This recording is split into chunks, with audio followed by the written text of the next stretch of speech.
अस्सलाम वालेकुम, मेरा नाम डॉक्टर मोहम्मद ज़ुबैर है। मैं फ़िज़ियोथेरेपिस्ट हूँ।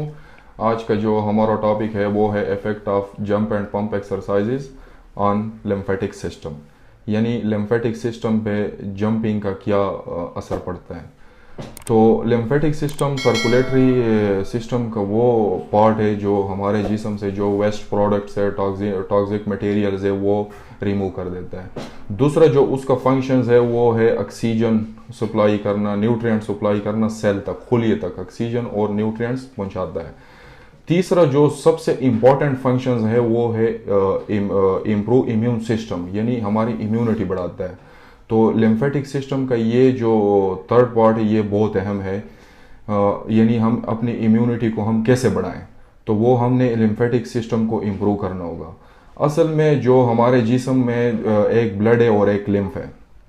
तो ब्लड के लिए तो हार्ट है जो पंप कर देता है, लेकिन लिम्फेटिक सिस्टम के लिए हार्ट वगैरह नहीं है और ना उसके पंपिंग है, उसके लिए मूवमेंट ज़रूरी है। तो हम मूवमेंट कैसे करेंगे, जैसे कि जंप एंड पंप का क्या मतलब है, जैसे कि ट्रेम्पोलिन होता है पार्क वगैरह में, जो छोटे बच्चे होते हैं वो रबड़ की तरह जो ऊपर छलांग लगाते हैं, खेलते हैं, उसको हम ट्रेम्पोलिन कहते हैं। तो इस तरह जंपिंग करने से हमारा लिम्फेटिक सिस्टम जो है वो इम्प्रूव होता है, जो सेल्स है वो मूवमेंट स्टार्ट कर लेते हैं, और काफ मसल्स जो है वो वेसल्स के थ्रू हमारे वो लिम्फ नोड में चले जाते हैं, तो वहाँ से ड्रेनेज होता है। तो इससे जैसे कि हम कहीं वो लंबा सफ़र करते हैं तो ज़्यादातर बैठने से हमारी मूवमेंट नहीं होती, तो पाँव में स्वेलिंग आ जाती है। तो असल में ये लिम्फेटिक सिस्टम का ही वजह होता है कि लिम्फ मतलब वो ड्रेनेज नहीं होता।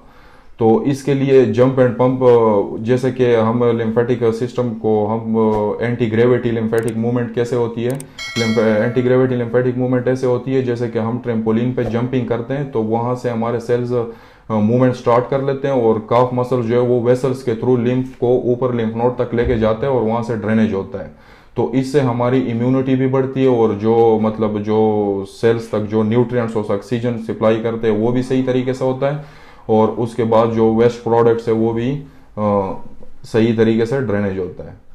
Thank you.